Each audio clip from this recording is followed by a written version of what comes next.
Hallelujah. Praise the Lord. Glory to God. Hallelujah. Hallelujah. Glory to God. Glory to God. Glory to God. Glory to God. Glory to God. Glory to God. Thank you, Jesus. Hallelujah. Thank you, Jesus. Hallelujah. Glory, glory, glory. Praise the Lord. परमेश्वर की स्तुति हो कि उसने यह मौका दिया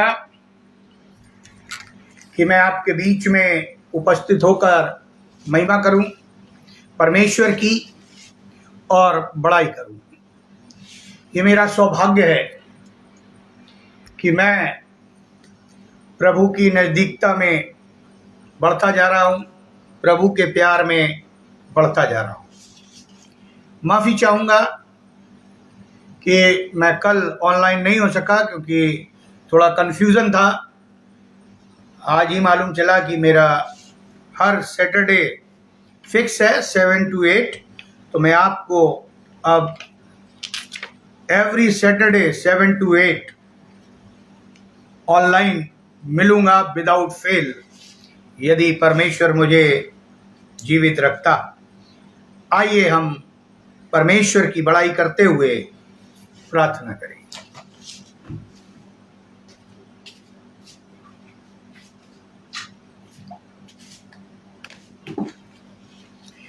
अनुग्रहकारी दयालु पिता परमेश्वर,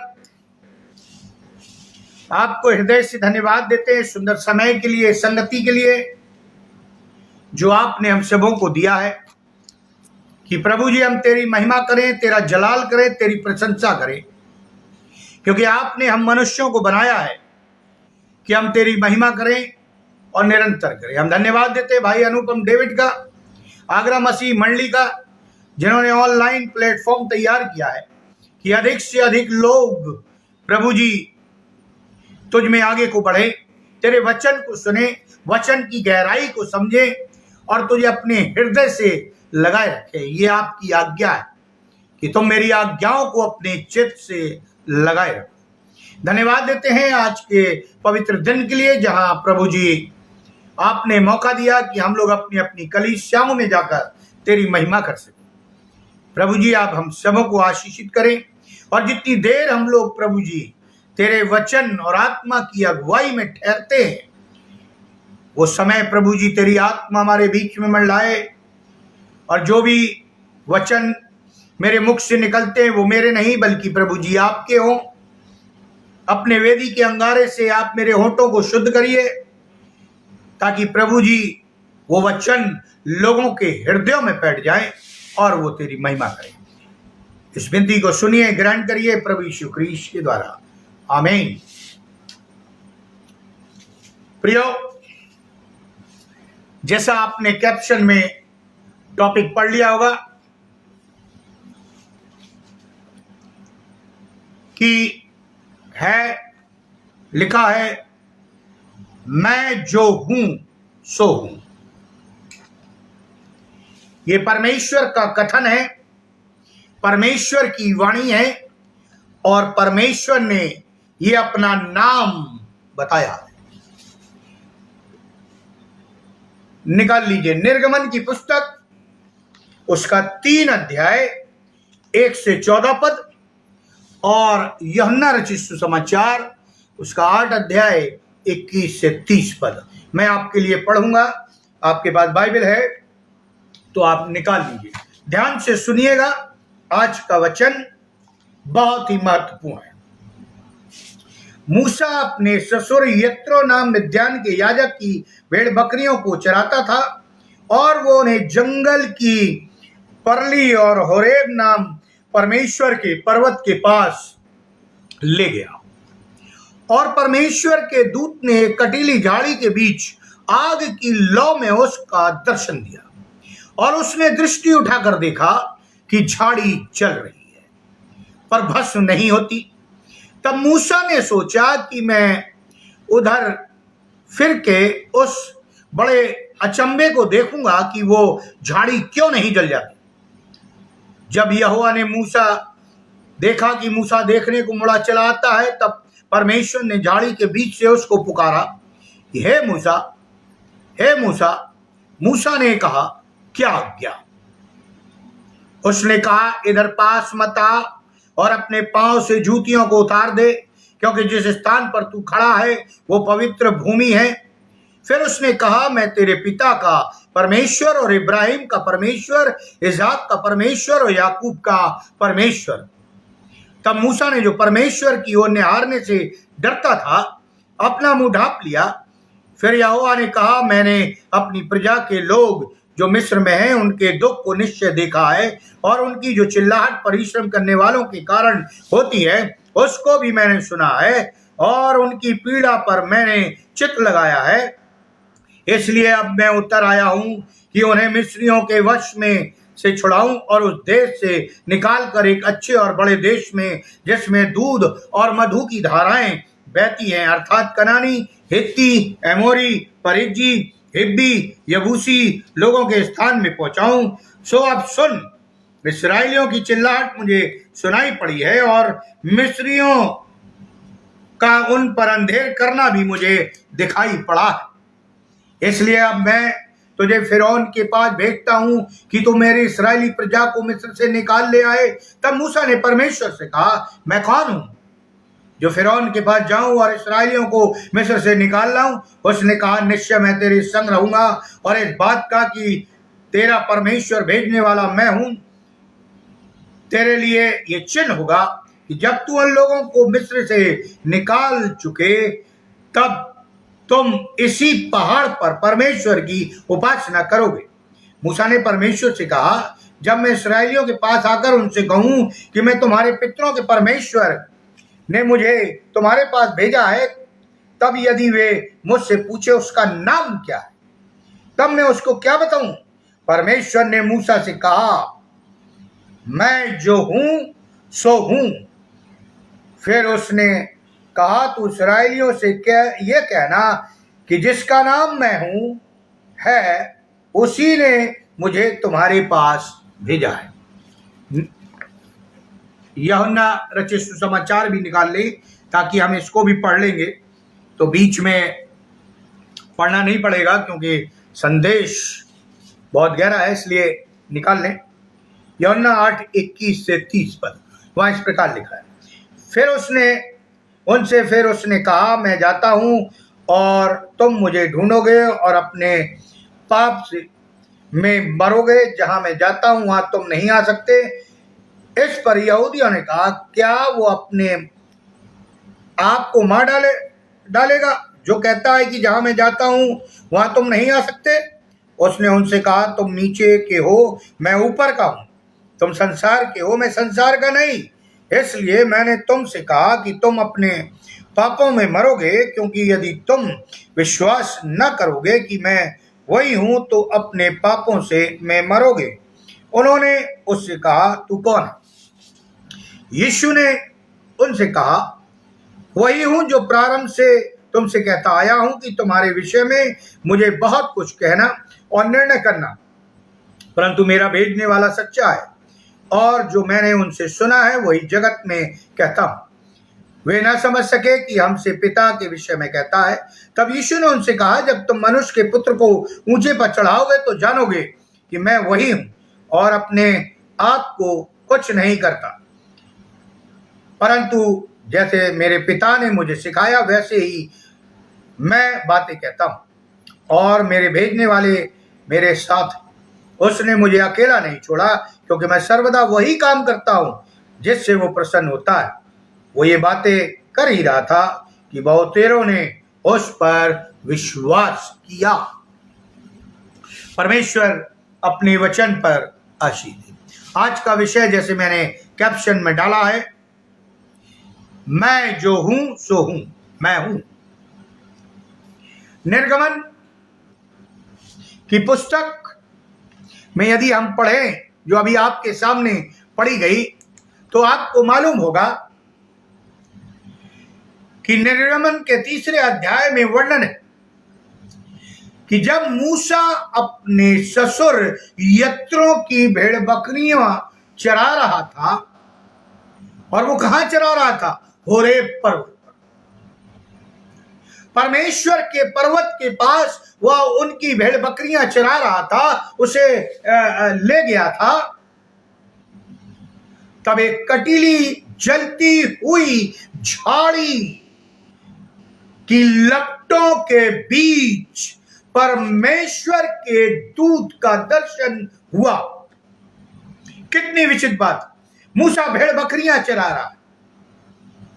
मूसा कोई बहुत बड़ा व्यक्ति नहीं है, और उसे एक जलती हुई झाड़ी में परमेश्वर ने दर्शन दिया।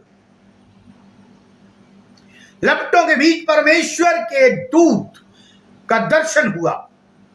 उसने देखा कि झाड़ी जलती तो है पर भस्म नहीं होती। आग का काम है भस्म कर देना, आग का काम है ओरिजिनल अस्तित्व को मिटा देना।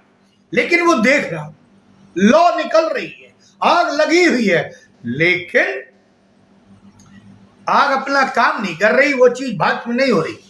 जलती झाड़ी में से परमेश्वर ने उसे पुकारा, क्योंकि मूसा देखने को चला ये क्या चीज है, क्यों इतनी ऊंची ऊंची लपटें उठ रही है। और उसने कहा, यानी जब वो वहां पहुंचा देखने के लिए, तो परमेश्वर ने उससे कहा, इधर मत आ, या इधर मत आना, और अपने पांव से जूतियों को उतार दे, क्योंकि जिस स्थान पर तू खड़ा है वो भूमि पवित्र है, या वो पवित्र भूमि है। मूसा, जहां मेरी उपस्थिति है, जहां मेरा नाम है, जहां पवित्र आत्मा की आग है, वो जगह पवित्र है। फिर वो चाहे जगह हो या मनुष्य का हृदय हो, या मनुष्य हो, या कोई भी जगह हो, वो पवित्र हो जाती। मूसा, जहां मैं उतर आता हूं, जहां मेरा वास होता है, वो पवित्र हो जाता है। परमेश्वर ने अपने आप को प्रकाशित किया, प्रकट किया। उसने कहा, मैं तेरे पिता परमेश्वर और इब्राहिम का परमेश्वर, इसहाक का परमेश्वर, परमेश्वर याकूब का परमेश्वर हूं। यानी मैं तुम्हारे बाप दादाओं का परमेश्वर हूं मूसा। अर्थात परमेश्वर ने उसे ये बताया कि वो प्रारंभ से लेकर, पुरखाओं से लेकर आज तक परमेश्वर है। था नहीं, है। बाइबल पढ़ें, मैं याकूब का परमेश्वर हूं, मैं इब्राहिम का परमेश्वर हूं, मैं इसहाक का परमेश्वर हूं। था वाली बात ही नहीं है। प्रियो, परमेश्वर उसे बताना चाह रहा है कि वो सक्रिय है, वो जीवित है, वो परमेश्वर है, वो संवेदनशील परमेश्वर है। पद 7 में परमेश्वर ने बताया कि उसने मिस्र की गुलामी में पड़े इस्राएलियों के दुखों को देखा है। यानी जब इस्राएली गिड़गिड़ाकर परमेश्वर से प्रार्थना कर रहे थे, गिड़गिड़ा रहे थे, हे यहोवा, हे यहोवे, हमें बचा ले, हे परमेश्वर हमें बचा ले, हमें, हमारे ऊपर अत्याचार होता है, हम पर कोड़े बरसाए जाते हैं, हमें दुगना चौगना काम करना पड़ता है, मनुष्य की ताकत नहीं जो मुझे बचा ले। ओ परमेश्वर, तूने इस्राएल जाति को चुना था, तो अब इस्राएल जाति तेरे सामने गिड़गिड़ाती और रोती है। तो लिखा है, बाइबल कहती है, परमेश्वर ने अपने कान लगाए, अपनी आंखों से देखा, उनकी परेशानी को, उनकी प्रार्थनाओं को अपने कान से सुना, और फिर उसने, लिखा है, देखा इस्राएली कैसी गुलामी में थे। उसने उनकी चीत्कार को सुना, उसकी पीड़ा पर चित्त लगाया।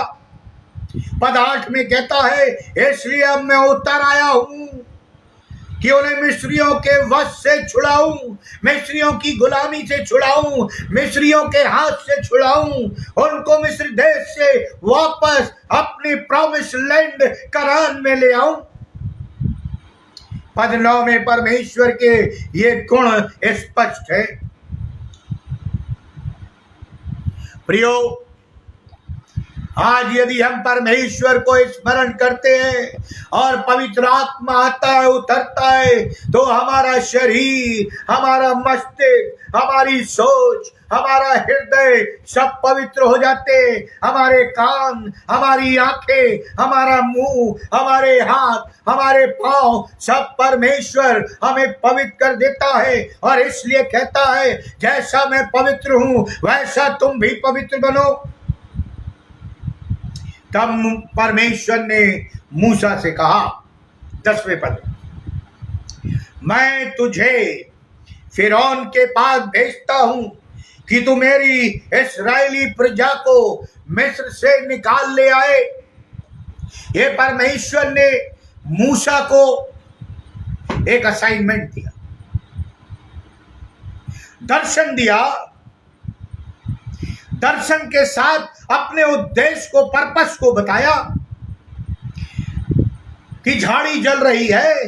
मूसा उस झाड़ी को देखकर परमेश्वर की जगह आया कि ये क्या हो रहा है। परमेश्वर ने कहा, मूसा अपने पांव की जूती उतार दे, अपनी मलिनता उतार दे, अपने पापों को मान ले, अपने जो भी तूने पाप किए हैं, हत्याएं की हैं, नाना प्रकार के कार्य किए हैं जो मेरी दृष्टि में बुरे थे, उन्हें उतार फेंक। अब मैं तुझे नया जीवन दे रहा हूं, मांस का हृदय दे रहा हूं। अब तुझे मैं अपनी इस्राएली जातियों को जिससे मैंने प्रतिज्ञा की है उन्हें ले जा रहा, वहां ले जाऊंगा और तू उन्हें छुड़ाएगा, तू उनका लीडर होगा, लेकिन मैं तेरे साथ रहूंगा।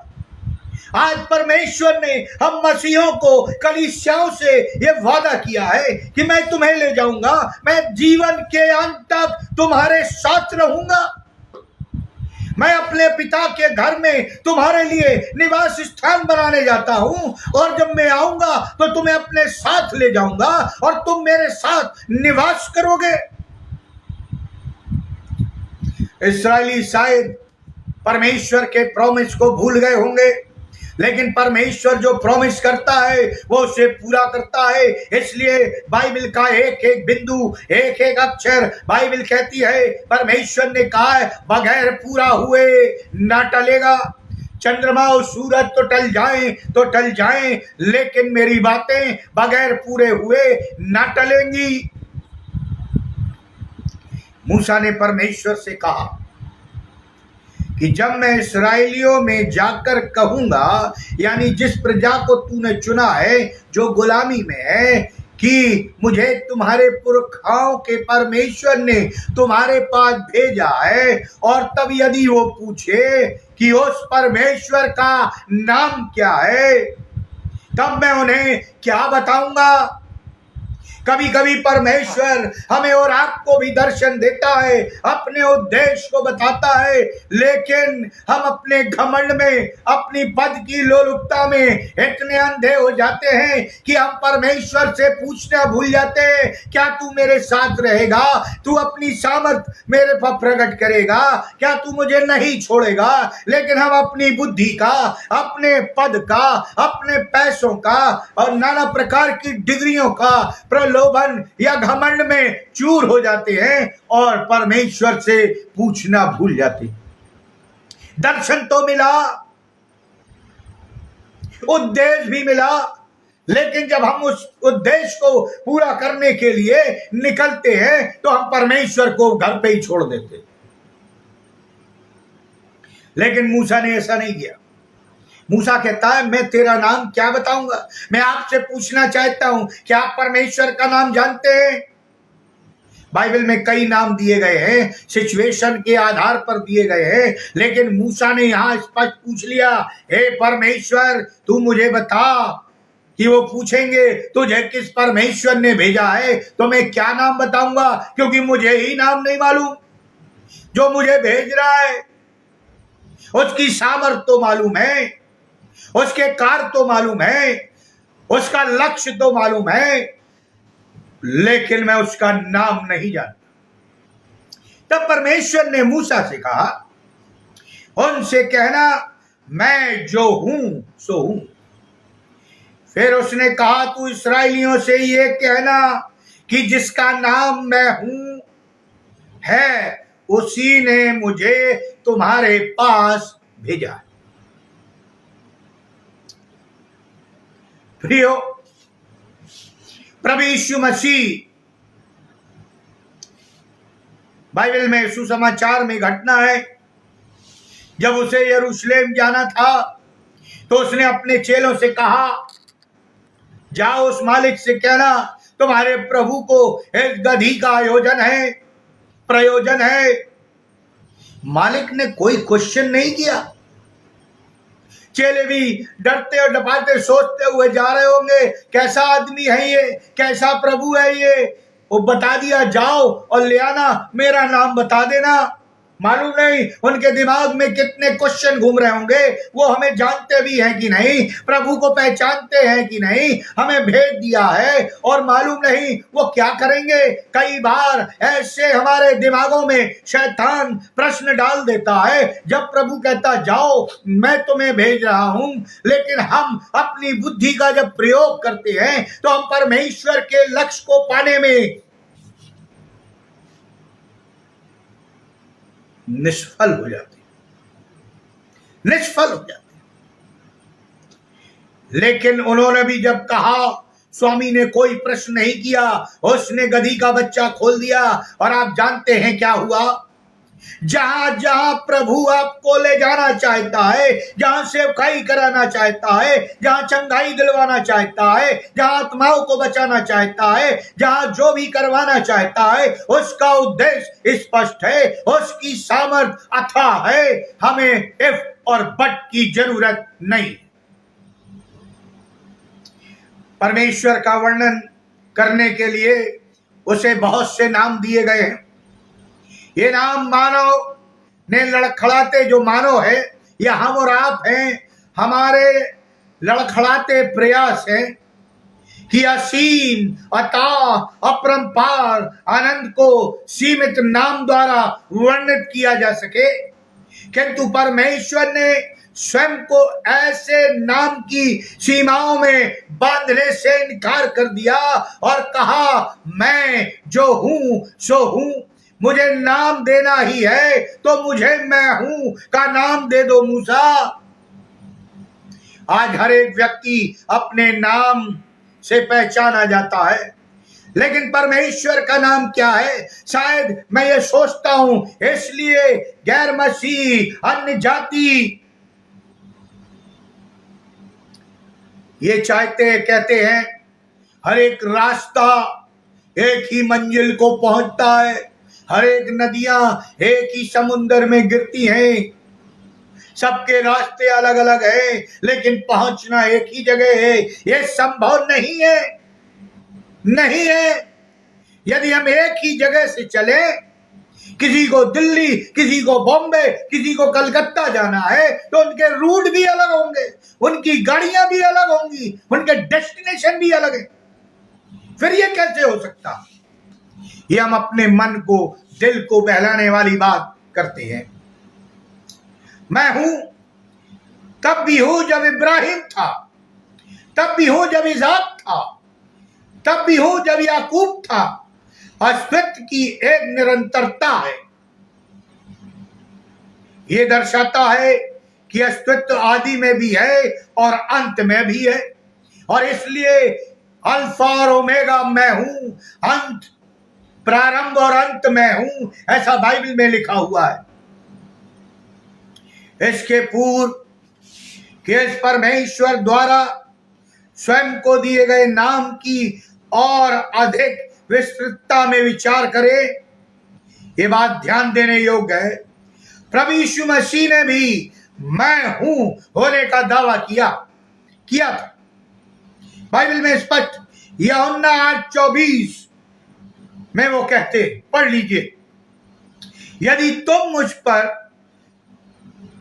तुम विश्वास न करोगे कि मैं वही हूं, तो अपने पापों में मरोगे। देखिए क्या लिखा आपकी बाइबल में 15वें पद में, मैं यूहन्ना 8:15 की बात कि तू कौन है। यीशु ने उससे कहा, यीशु ने उनसे कहा, क्या कहा? मैं तुमसे कहता आया हूं। क्या कहता? वही हूं जो प्रारंभ से तुमसे कहता आया हूं। क्या कहता आया हूं? कि प्रभु यीशु मसीह ने भी अपने लिए कहा, क्या कहा? मैं हूं अच्छा चरवाहा, मैं हूं पुनरुत्थान और जीवन, मैं हूं जगत की ज्योति, मैं हूं द्वार, मैं हूं। यूहन्ना के 8वें अध्याय में एक और छोटी किंतु महत्वपूर्ण घटना का वर्णन है। यह वर्णन 52 यानी 92 पद के पश्चात मिलता है। यहूदी यीशु से कहने लगे कि अब हम इस तथ्य से परिचित हो गए हैं कि तुझ में दुष्ट आत्मा है। पढ़िए घर जा, तुझ में दुष्ट आत्मा।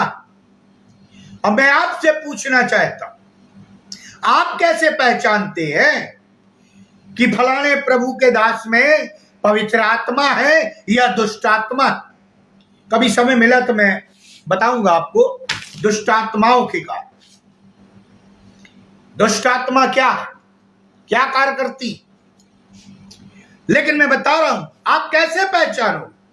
प्रियो, दुष्ट आत्माएं भी प्रभु यीशु मसीह को, त्रिएक ईश्वर को पहचानती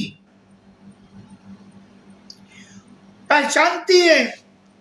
वो जिसमें दुष्ट आत्मा थी, जिसमें सेना थी, जब प्रभु यीशु मसीह उसके पास गया तो उसने कहा, हे प्रभु, तू समय से पहले मुझे क्यों निकालता है और तेरा मुझसे क्या काम? और जब प्रभु ने निकाला तो उन्होंने निवेदन किया, मुझे नरक में ना भेज, इन सुअरों के झुंड में भेज दे। दुष्ट आत्माएं पहचानती।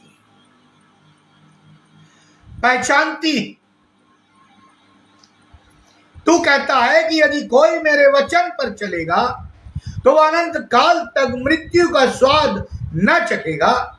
यह कैसे संभव है? भविष्यवक्ता मर गए, राजा मर गए,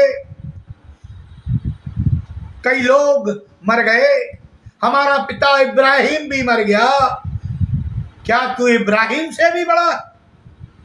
यीशु ने 56वें पद में 8:56 में उत्तर दिया, तुम्हारा पिता इब्राहिम मेरे दिन देखने की आशा से बहुत मगन था और उसने देखा और आनंद किया। प्रियो, मैं बताना चाहता हूं, बाइबल स्पष्ट कहती है, यदि आप उत्पत्ति 1:1 पढ़े, क्या लिखा है? आदि में परमेश्वर ने आकाश और पृथ्वी की सृष्टि। आदि में आत्मा मंडरा था, जल ही जल था। यह कैसे संभव है कि तू इब्राहिम से भी पहले कर? यहूदियों ने उससे कहा, इब्राहिम तो सैकड़ों वर्ष पूर्व का था। बहुत ध्यान से सुनिएगा, अब्राहम तो सैकड़ों वर्ष पूर्व का था, तेरी उम्र तो 50 से भी कम है, फिर तूने इब्राहिम को कैसे देखा? पद 58 जॉन गॉस्पल चैप्टर 8, यीशु ने कहा, मैं तुझसे सच सच कहता हूं कि पहले इसके कि इब्राहिम उत्पन्न हुआ, मैं हूं। पढ़ लीजिए, मैं हूं। यह ध्यान देने योग्य बात है कि ना केवल प्रभु यीशु मसीह ने अपने आप को इब्राहिम का समकालीन बताया, इज़हाक का समकालीन बताया, याकूब का समकालीन बताया, परंतु ये भी कहा कि पहले इसके कि इब्राहिम उत्पन्न हुआ, मैं हूं। था वाली कोई बात ही नहीं। परमेश्वर ने कभी था में कोई बात ही नहीं की। प्रभु यीशु मसीह ने कभी था में कोई बात ही नहीं की। निकाल लीजिए आप यूहन्ना रचित सुसमाचार उसका पहला अध्याय और उसका पहला पद मैं आपके लिए पढ़ना चाहूंगा। आदि में वचन था और वचन परमेश्वर के साथ था और वचन परमेश्वर था। यही आदि में परमेश्वर के साथ था। सब कुछ उसी के द्वारा उत्पन्न हुआ और जो कुछ उत्पन्न हुआ उसमें से कोई भी वस्तु उसके बिना उत्पन्न नहीं हुई। यदि मैं था वाली बात आ जाती, उसने ये नहीं कहा था कि पहले इब्राहिम था, मैं पहले इब्राहिम से पहले उत्पन्न हुआ, मैं था। वो कहता है मैं आज और कल और युगानुयुग एक सा हूं, बदलने वाला परमेश्वर नहीं हूं, मुंह फेर लेने वाला परमेश्वर नहीं हूं। मैं जो प्रतिज्ञा करता हूं उसे पूरा करता हूं। मैं जीवित परमेश्वर हूं, मुझ में सामर्थ है। मैं जो मुंह से बोलता हूं वो होता है। हवाएं और तूफान, समुंदर की लहरें प्राकृतिक मेरा कहना मानती हैं, लेकिन दुख और आंसुओं के साथ मुझे कहना पड़ता है कि आज की कलीसिया, आज के लोग परमेश्वर और त्रिएक ईश्वर की आज्ञा का पालन नहीं करते, हुक्म नहीं मानते, वचन पर नहीं चलते, पापों में गिरते जा रहे हैं। और यही कारण है मैं हूं पर वो विश्वास नहीं करते।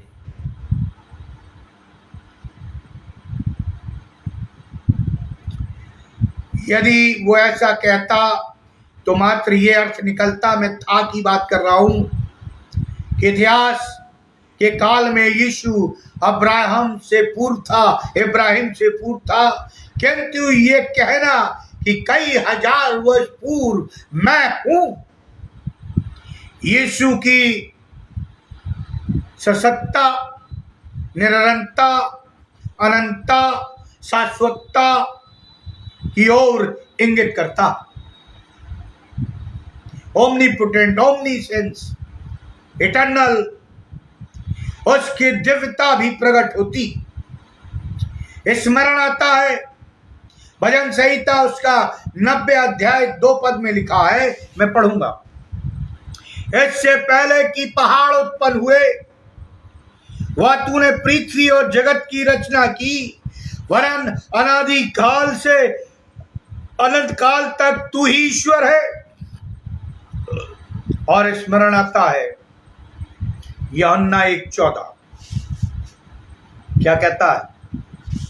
वचन देहधारी हुआ था, परंतु वचन देहधारी वचन अर्थात यीशु के विषय में वो यूहन्ना 1:1-3 में कहता है, आदि में वचन था और वचन परमेश्वर के साथ था और वचन परमेश्वर था। सब कुछ उसी के द्वारा उत्पन्न हुआ और जो कुछ उसमें उत्पन्न हुआ है उसमें से कोई भी वस्तु उसके बगैर उत्पन्न नहीं हुई। प्रभु यीशु मसीह की अनंतता या अनिश्चितता का इससे बेहतर प्रमाण और कौन सा हो सकता है? वो मात्र एक इतिहास पुरुष नहीं था, किंतु उसने सृष्टि को उत्पन्न किया। वो काल के किसी बिंदु पर नहीं आया, वो वर्तमान काल, भविष्य काल, भूतकाल इस बिंदु पर नहीं आया, परंतु वो समस्त काल से परे था, हटकर था, उसने ही काल बनाया। वो तब था जब आसमान में चांद और सितारे नहीं थे, आसमान भी नहीं था, पर्वत भी नहीं थे, समुद्र भी नहीं था, चिड़ियों का संगीत भी नहीं था। वो अनंत से अनंत तक शाश्वत सनातन है और रहेगा। इसलिए वो कहता है, इससे पहले कि इब्राहिम था मैं हूं। मूसा, मुझे नाम में कैद मत करो। मूसा, मुझे नाम की सीमाओं में मत बांधो। मैं तो केवल तुम्हारे पापों से तुम्हें छुटकारा देने के लिए मैं उतर आया। मैंने उस दर्द को सहा, उस दुख को सहा, मैं बलिदान हो गया इसलिए कि तुम मेरे साथ अनंत जीवन में प्रवेश कर सको, मेरे साथ रह सको, मेरी पवित्रता का आभास कर सको, मेरे पुत्र और पुत्रियां कहला सको, मेरे लिए तुम काम कर सको। मूसा हमारी और आपकी तरह भी एक साधारण व्यक्ति था। आपने कभी मर्डर किया, हत्या की है? नहीं की ना? मूसा ने की थी। जब दो भाई इब्री लड़ रहे थे तो उसने क्या किया? एक को मार दिया। जो उसके भाई इब्री से लड़ रहा था, दूसरे की हत्या कर दी। और जिसको परमेश्वर ने जन्म से लेकर मरण तक अपने बाहों में, अपने हाथों में संभाल कर रखा, पृथ्वी पर ऐसा कोई मनुष्य उत्पन्न नहीं हुआ। सुन लीजिए ध्यान से। जब मूसा पैदा हुआ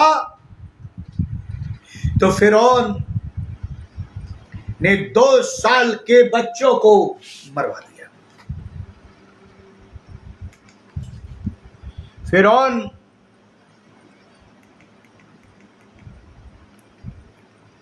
ने 2 साल के बच्चों को मरवा दिया। यीशु मसीह भी पैदा हुआ तो 2 साल के बच्चे मरवा दिए गए।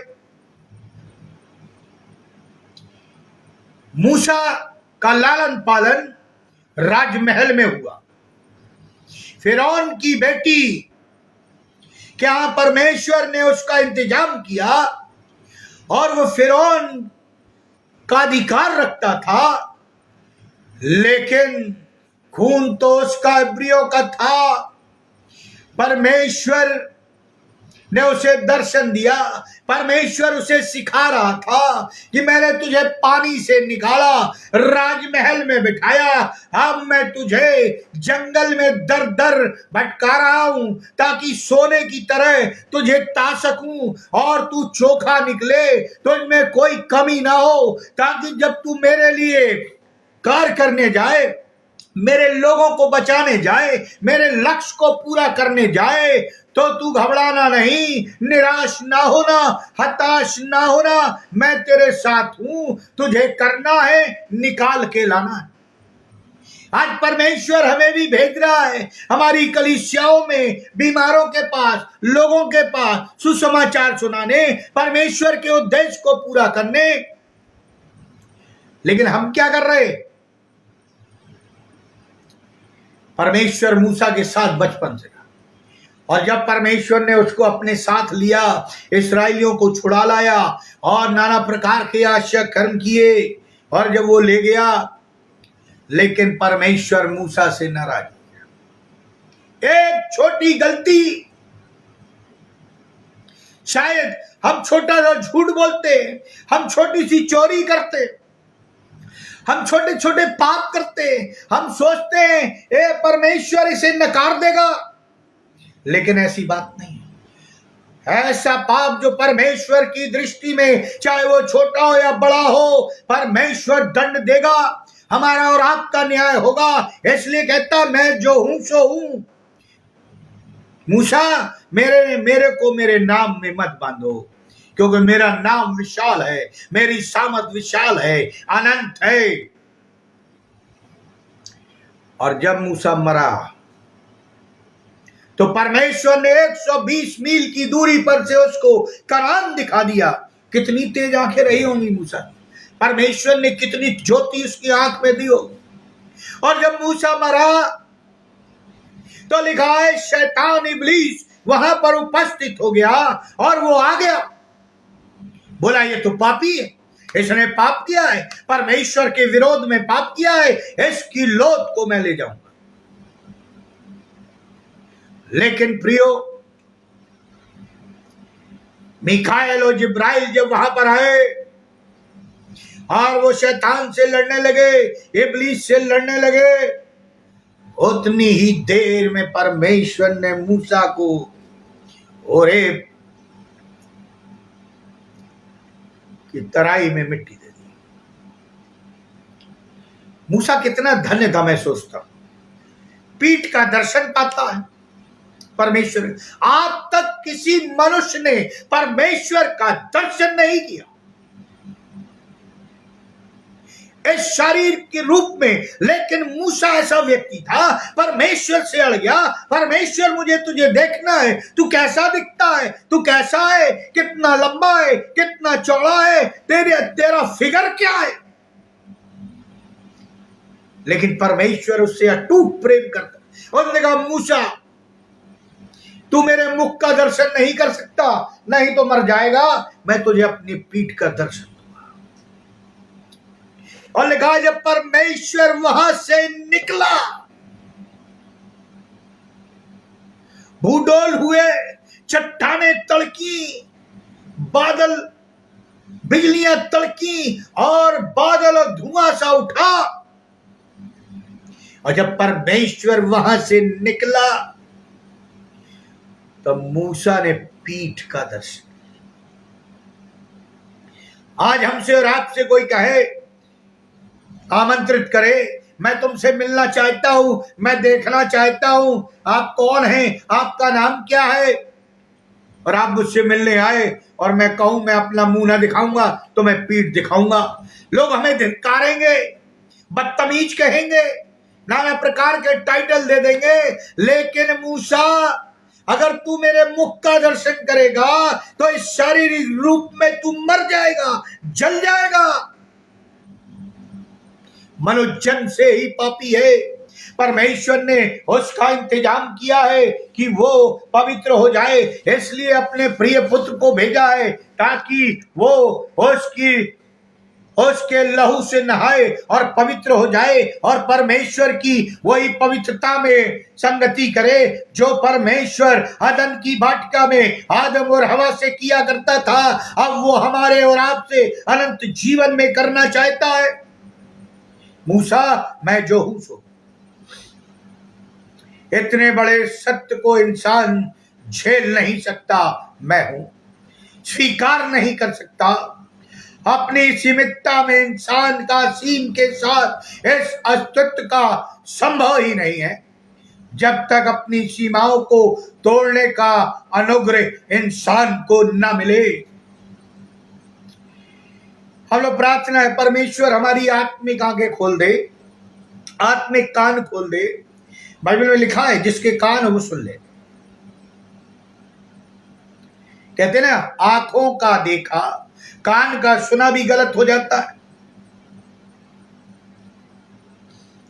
इसलिए अगले पद में ही लिखा है कि जिन लोगों ने यीशु ने उस सत्य प्रकट किया, यानी जिन लोगों ने पर यीशु ने अपने सत्य को प्रकट कर दिया, उन्होंने उसे मारने के लिए पत्थर उठा लिए। इंसान की क्षुद्रता, कटुता, सब कुछ सामने आ गई। उसने उसे मारने के लिए पत्थर उठा लिए। आपको पता है कई लोग यीशु मसीह की हत्या करना चाहते थे, बगैर बहस किए यीशु मसीह वहां से निकल गए। आज परमेश्वर ने हमें कॉन्शियस विवेक दिया हमें उसका इस्तेमाल करना है। कई बार हम अपनी गलतियों के कारण परमेश्वर के नाम को बदनाम करते हैं, प्रभु यीशु मसीह के सुसमाचार को और उसको बदनाम करते हैं, पवित्र आत्मा को बदनाम करते हैं। बाइबल कहती है परमेश्वर के विरुद्ध पाप किया गया क्षमा योग्य है, प्रभु यीशु मसीह के विरुद्ध पाप किया गया क्षमा योग्य है, लेकिन पवित्र आत्मा के विरोध में पाप किया गया ना इस लोक में और ना उस लोक में क्षमा योग्य है। प्रियो, पवित्र आत्मा का युग चल रहा है और क्या हम पवित्र आत्मा के विरोध में पाप कर रहे हैं? यह पवित्र आत्मा का युग है, क्योंकि बाइबल में लिखा है अंत के समय में जवान दर्शन देखेंगे, मैं अपनी आत्मा से जवानों को बुजुर्गों को भर दूंगा। क्या ऐसा नहीं हो रहा?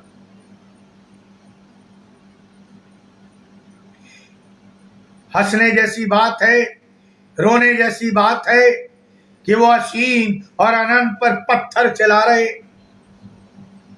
पत्थर चलाने से भी संतोष नहीं होता, वो उसे क्रूस पर चढ़ाना चाहते।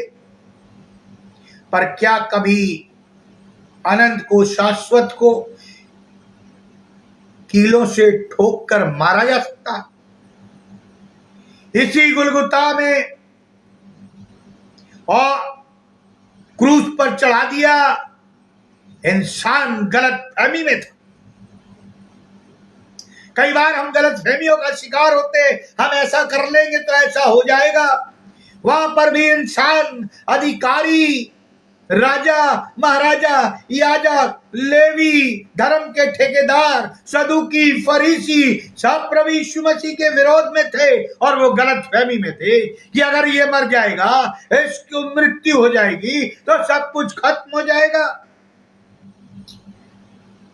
जब उसने यीशु को कब्र में रख दिया और कब्र के मुख पर एक बड़ा पत्थर लुढ़का दिया और कब्र पर रोमी राज की सील लगा दी गई, किंतु जो असीम है, अनंत है, क्या उसे 8x8 की कब्र में सीमित रखा जा सकता? यह असंभव है और असंभव था और रहेगा। हटे हुए पत्थर ने, टूटी हुई सील ने, कोने में पड़े हुए कफन के कपड़े ने सिद्ध कर दिया कि मरने के बाद भी ये नहीं कहा जा सकता यीशु के विषय में कि वो था, वो है। और इसलिए कहते हैं इब्रानियों में यीशु मसीह कल और आज और युगानुयुग एक सा है। समय तेजी से जा रहा है, परंतु शाश्वत रूप से यह उसके द्वारा निरंतर कहा जाता रहा है, मैं हूं। यार की बेटी मर गई थी, यीशु ने कहा ये सो रही। मरे शब्द का इस्तेमाल यीशु ने नहीं किया। यीशु मसीह भी मरा, गाड़ा गया, अधोलोक में उतर गया, वहां प्रचार किया। प्रियो, मसीह जीवन आज परमेश्वर ने, त्रिएक ईश्वर ने हमें और आपको इस संसार में रखा है कि हम उसकी गवाही दें, सुसमाचार सुनाएं, भटकी हुई आत्माओं को बचाएं, लोगों को परमेश्वर के खत्तों में बटोर लाएं। हम क्या कर रहे हैं? परमेश्वर ने तो हमें पवित्र आत्मा दे दिया, अपना अधिकार दे दिया, ले पालकपन का अधिकार दे दिया, अपनी सामर्थ से भर दिया, अपनी आत्मा से भर दिया, आत्मा की आग का बपतिस्मा दे दिया। अब हम किसके लिए ठहरे हुए? प्रियो, हमें जाना, लोग हम और आप सुसमाचार नहीं सुनाएंगे या सिखाएंगे तो लिखा ये पत्थर चिल्ला उठे। ये बात आज भी सच है कि उसका नाम मैं हूं, चाहे वो परमेश्वर हो, चाहे यीशु हो। स्मरण दिलाता है कि आज भी उसका अस्तित्व है और वो चिर जीवित है, चिरंजीव है, अनंत है, न मरने वाला है।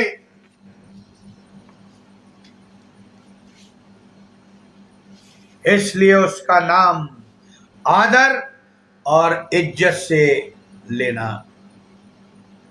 आज्ञा है तुम मेरा नाम व्यर्थ में ना लेना, आदर और इज्जत से। अब हम अपने जीवन को टटोले। क्या हमारे जीवन से, व्यक्तिगत जीवन से, पारिवारिक जीवन से, कलीसियाई जीवन से, सामाजिक जीवन से प्रभु की महिमा होती है या अनादर होता है? उसके नाम के आगे सिर झुकाना, हल्के तौर से उसका नाम अपने होठों से ना लेना। लिखा जो मेरा नाम होठों से लेते हैं, मैं क्या करता हूं, वो मेरे योग्य नहीं। दिल से लेना, दिल की गहराइयों से लेना। इसलिए सीने पर्वत पर परमेश्वर ने जो आज्ञाएं मूसा को दी थी, उसने निर्गमन 20:7 में तीसरी आज्ञा में कहा है, तू अपने परमेश्वर का नाम व्यर्थ ना लेना। कितनी बार हम लोग झूठ बोलते हैं और परमेश्वर का नाम लेते हैं। पादरी साहब, बाय गॉड, परमेश्वर के द्वारा हम बाइबल पर हाथ रखकर सच बोल रहे, ये परमेश्वर नहीं चाहे। ये ढोंग धतूरे परमेश्वर नहीं चाहे। वो कहता तेरी हां की हां और ना की ना रहे। ये हम मनुष्यों को बरगलाने के लिए, दिखाने के लिए ऐसा काम करते। परमेश्वर जो है, त्रिएक ईश्वर जो है, हमारे मनों को जांचता है।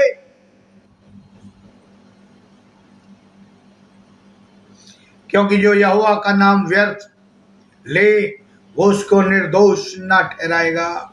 निर्गमन 20:7।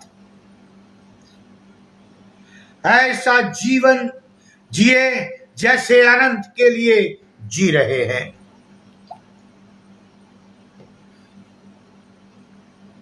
परमेश्वर ने जब कहा मूसा से, मैं जो हूं सो हूं, अपना नाम बता दिया, मैं जो हूं सो हूं,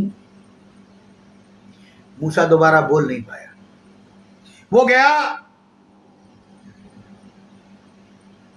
वहां किसी ने परमेश्वर का नाम नहीं पूछा कि तुझे किस परमेश्वर ने भेजा है। कभी कभी हम मिनिस्ट्री करते हैं, सेवकाई में हैं, और हम भूल जाते हैं हम किसकी सेवकाई कर रहे हैं, और हम दूसरी चीजों की सेवकाई करने लगते हैं। इतनी सेवकाई में विलीन हो जाते हैं कि हम जिसकी सेवकाई कर रहे हैं उसी को बाहर कर देते हैं। अगले लेक्चर में बताऊंगा या पूछूंगा, मैंने तैयार कर लिया है, यीशु कहां है। मैं आपसे पूछ रहा, आपका यीशु कहां है? मेरा तो मेरे पास है, मुझे विश्वास है, आपका कहां है? इस नाम में सामर्थ भी है। जब पतरस और यूहन्ना ने मंदिर के सुंदर द्वार पर जन के लंगड़े भिखारी को स्वस्थ कर दिया और महायाजकों ने उन्हें बीच में खड़ा करके उससे पूछा कि तुमने ये काम किस सामर्थ से और किस नाम से किया है, तब पतरस ने पवित्र आत्मा से परिपूर्ण होकर उनसे कहा कि तुम सब और सारे इस्राएली लोग जान लो कि ये दुर्बल मनुष्य यीशु मसीह नासरी के नाम से चंगा किया गया है, जिसे तुमने क्रूस पर चढ़ाया था और जिसे परमेश्वर ने जिंदा कर दिया या जिला दिया। बहुत खतरनाक गवाही देता है यहां। पतरस की गवाही बहुत जोशपूर्ण, आत्मा से भरी हुई, आग लगी हुई गवाही है। हमारी क्या गवाही है? परमेश्वर हमने प्रार्थना की, बुखार उतर गया, सिर दर्द ठीक हो गया। 50% बीमारियां तो साइकोलॉजी से ठीक हो जाती है और साइकोलॉजी के कारण ही आ जाती। हमारी गवाही में विश्वास होना चाहिए, आत्मविश्वास होना चाहिए, दृढ़ता होनी चाहिए, सामर्थ होनी चाहिए, ताकि जब हम गवाही दें तो शैतान थर थर कांपे।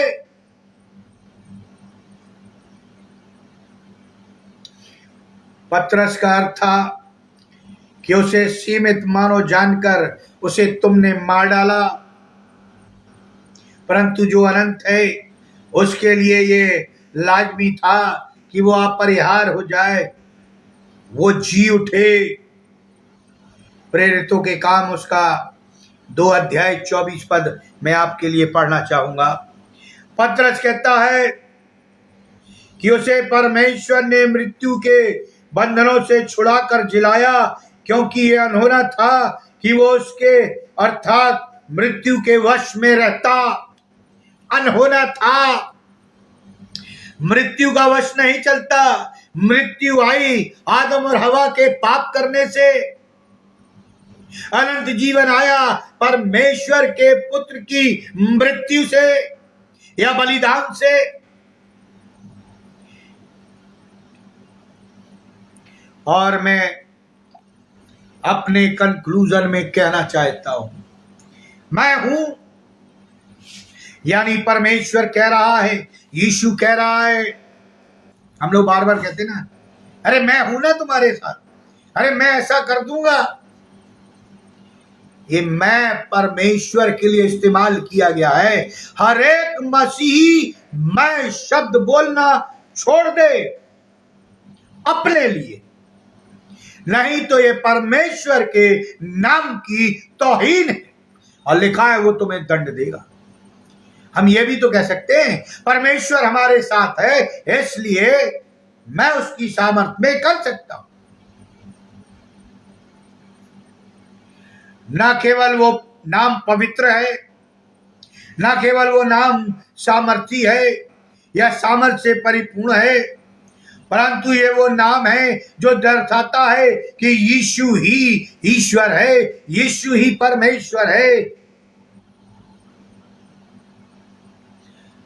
परमेश्वर या ईश्वर ने स्वयं अपने लिए कहा, इस्राएलियों से जाकर कह देना कि मेरा नाम है मैं हूं। यीशु ने भी कहा इससे पहले कि अब्राहिम या इब्राहिम था, मैं हूं। वचन ही परमेश्वर है, वचन ही देहधारी हुआ, प्रभु यीशु मसीह ही वचन है।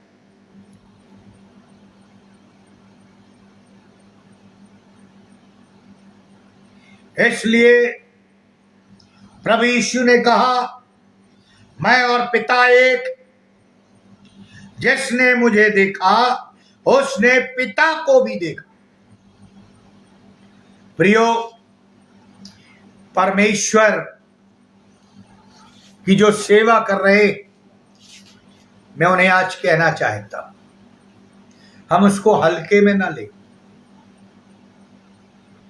हल्के में सेवकाई को ना ले, हल्के में अपने ईश्वर को ना ले, हल्के में उसके कार्य को ना ले, हल्के में उसके उद्देश्य को ना ले, हल्के में जो हमें चरवाहा बना रखा है कि हम भेड़े चराएं, उसकी चरवाही में हल्का पन्ना लाएं, पौनाई में हल्का पन्ना लाएं, कलीसिया में हल्का पन्ना लाएं।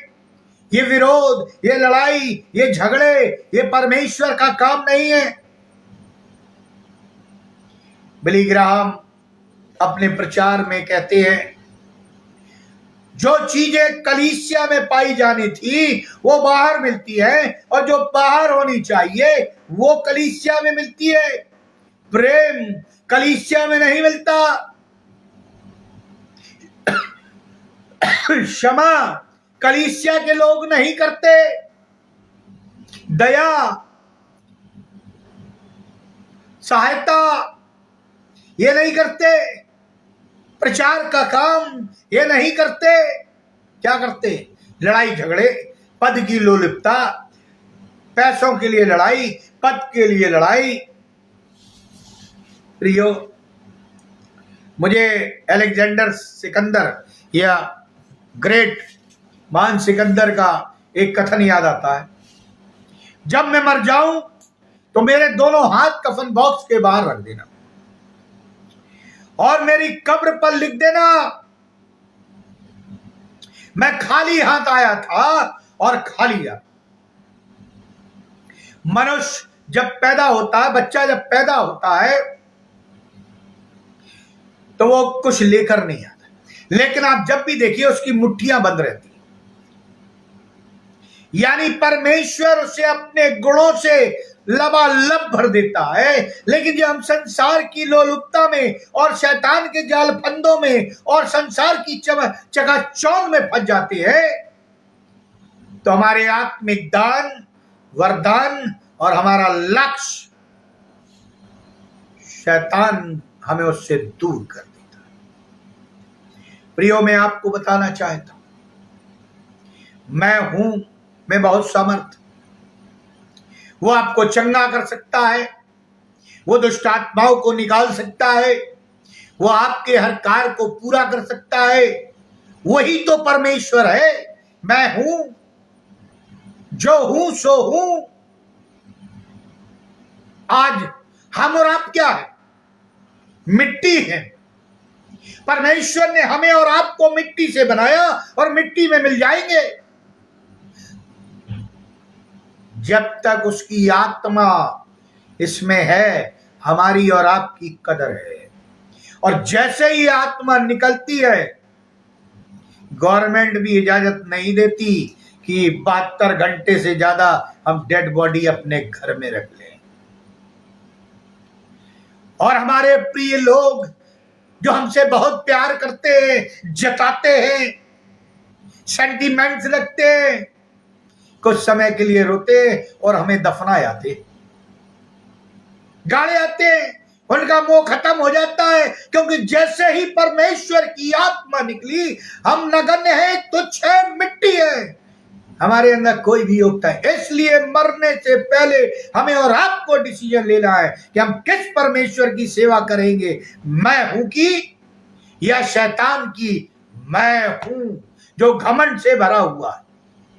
अंतर समझिए, और तब आप जब अंतर समझ लेंगे तो आप उन बातों से दूर हो जाएंगे जो परमेश्वर को पसंद नहीं।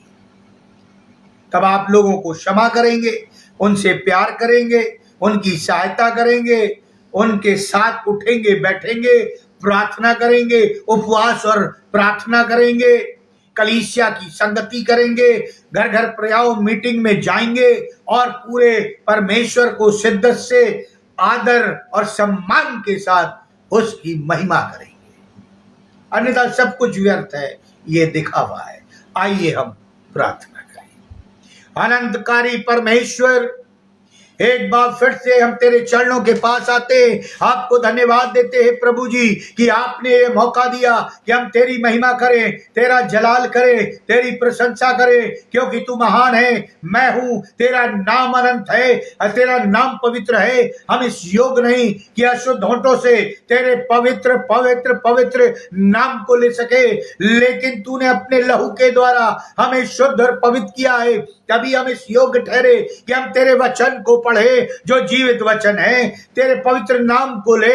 ऐसा शुद्ध होठों से तूने हमें खरीद लिया है अपने लहू से। प्रभु जी, हम सबों को अपनी पवित्रता में बनाए रखे, ताकि हमारे जीवन किसी के लिए ठोकर का कारण न बने, बल्कि प्रभु जी हम नम्रता और दीनता से तेरे चरणों के पास आए और तुझ में आगे को बढ़ सके। मैं की आत्मा हम में से निकाल दे, क्योंकि ये घमंड की आत्मा है, ये इब्लीस की आत्मा है, बल्कि तू मैं हूं जो सो हूं परमेश्वर हमारे हृदयों में, हमारी कलीसिया में, हमारे परिवार में, हमारे कुटुंब में समा जा। ताकि जब तू आए तो हम बादलों पर उठाए जाएं। बेनती प्रार्थना करते हमारे बीच में यदि कोई बीमार है प्रभु जी उसे चंगाई प्रदान करे। तू वैद्यों का वैद्य और डॉक्टरों का डॉक्टर है, उनके विश्वास को बढ़ाए। बाइबल कहती है विश्वास से मांग तो तू और तेरा परमेश्वर तेरे लिए कर देगा। प्रभु जी हम बेनती प्रार्थना करते अपनी सामर्थ उनमें उंडेल दे, जो निराश है परेशान है शांति उंडेल दे प्रभु जी, ताकि वो उस शांति के राजकुमार को जो तू है पहचान सके। हम बेनती प्रार्थना करते हैं हम सबों को अपने प्यार और भय में बढ़ाना, और प्रभु जी जो वचन का बीज यहाँ बोया गया वो फले फूले और तेरे लिए 100 गुना फल लाए। हम बेनती प्रार्थना करते हैं राहुल कोस्टा के लिए जिसके घर को शैतानी शक्तियों ने बांध रखा है, हम यीशु नासरी के लहू के नाम से तोड़ देते हैं। प्रभु जी उस बालक के ऊपर अपनी आशीष भरा हाथ रखिए, छेदा हुआ हाथ रखिए, दर्शन दीजिए। आप उसके जीवन से क्या चाहते हैं उसे दिखाइए, ताकि प्रभु जी शैतानी शक्तियां तोड़ी जाए और प्रभु जी वो जिस निराशा में डिप्रेशन में है उससे बाहर आ जाए और वो तेरी महिमा कर सके। भाई अनुपम डेविड के लिए हम जो पासबान हैं, जो सेवक हैं, इवेंजलिस्ट हैं, तेरे नाम की सेवा कर रहे हैं, उन सबों को आशीषित करना ताकि वो फले फूले और तेरे लिए 100 गुना फल लाए और बहुत सारी भटकी हुई आत्माओं को तेरे खत्तों में बटोर ले। प्रभु जी अब हम तुझसे क्या मांगे, मांगने से पहले आप सब जानते हैं। इस बेनती को सुनिए, ग्रहण करिए प्रभु यीशु ख्रीस्त के द्वारा, आमीन। अब परमेश्वर पिता का प्रेम, प्रभु यीशु मसीह का अनुग्रह और पवित्र आत्मा की सहभागिता हम सब विश्वासियों के साथ, प्रभु जी जो ऑनलाइन जुड़े हुए हैं, जब तक तो दोबारा आने से ठहरता है जीवन के अंत तक बनी रहे, आमीन।